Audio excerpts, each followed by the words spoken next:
ಸರಿ ಕಣಪ್ಪ ಲೇಟಾಗಿ ನಾನು ಬರ್ತೀನಿ. ಮನೆಗೆ ಹೋಗಿ ಏನು ಮಾಡ್ತೀಯ ಇನ್ನೊಂದು ಸ್ವಲ್ಪ ಹೊತ್ತೀರಾ? ನಿಂಗೇನಪ್ಪ ಎಂತಿನ ಮಕ್ಳ ಇರೋದು ನಮ್ಗೆ ತಾನೇ, ನಮ್ಗೆ ತಲೆನೋ ಗೊತ್ತಿರೋದು. ಹಂಗೇನು ಜಾಸ್ತಿ ವಯಸ್ಸಾಗೈತೆನಾ ಆತನ್ ಬಿಡ.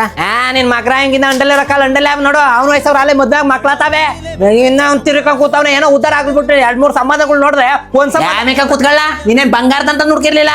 ಅವ್ರ ಅವ್ವನ್ ಜಾತಿನೇ ಬೇರೆ, ಅವ್ರ ಅಪ್ಪನ ಜಾತಿನೇ ಬೇರೆ ಅಂತದೇ ಇದೆ ಎಲ್ಲಾನು. ಅದೆಲ್ಲ ಸುಮಾರಾಗೂ ಇರ್ಲಿಲ್ಲ. ಮಳ ನೀವು ಇದ್ದಂಗಿದ್ದ.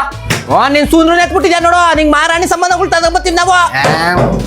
ನಿಂಗೂ ಹೇಳ್ತಾ ಇದ್ದೀನಿ, ಟೈಮ್ ಆಯ್ತು, ಸುಮ್ನೆ ಯಾವ್ದೋ ನೋಡ್ ಮದ್ವೆ ಆಗು. ನನಗೆ ಹೋಗ್ತೀನಿ ಹಿಂದೆ. ಅದಕ್ಕೆ ಮತ್ತೆ ನಿನ್ ಬ್ಯಾಗ್ ತಗೊಂಡು ನಿನ್ ಬ್ಯಾಗ್ ಇಕ್ಕೊಂಡು ಮುಚ್ಕೊಂಡು ಹೋಗೋ, ಊರ್ಸ್ಬೇಡ. ಏನ್ ಮಣ್ಣ ಮದ್ವೆ ಆಗಿಲ್ಲ, ನಾನೇನೇ ಬಂದೆ. ಒಬ್ಬ ತಮ್ಮ ಇದ್ದಾನೆ, ಅವ್ನಿಗೂ ಮದುವೆ ಆಗ್ಬೇಕು ಅನ್ನೋದು ಅವನಿಗೂ ಇಲ್ಲ, ಅವ್ರ ಮದುವೆ ಮಾಡ್ಬೇಕು ಅನ್ನೋದು ಇನ್ನೊಂದು ಮಕ್ಳು ಬಂದೆ ಕಣಪ್ಪ. ಏಪ ಮುಂದೆ ಕೇಳಿಸ್ಕೊ, ಎಲ್ಲ ತಿಂದ ಎಡ್ಗೆ ಇಲ್ದವ್ರು ಕರ್ಕೊಂಬಂದಾರ, ಅವ್ನ ಮದ್ವೆ ಮಾಡ ಇಬ್ರು ಮದ್ವೆ ಆಗಲ್ಲ. ಬಂದೆ ತಾಳಪ್ಪ. ಏನಪ್ಪ ಕ್ರಿಕೆಟ್ ಹಾಕೋದು ಹೆಂಗಿದ್ರಲ್ಲಿ? ಯಾವುದು ಹೇಳಮ್ಮ. ನಿಮ್ಮ ಅಪ್ಪಗೆ ಅರ್ಜೆಂಟಾಗಿ ಫೋನ್ ಮಾಡ್ಬೇಕು ಅಂತ ಹೇಳ್ತಾ ಇದ್ದೆ ನೋಡ. ಏಕೆ ಮದುವೆ ವಿಷಯ ಮಾತಾಡಕ್ಕ ಇರ್ಬೋದು. ಫೋನ್ ಮಾಡು.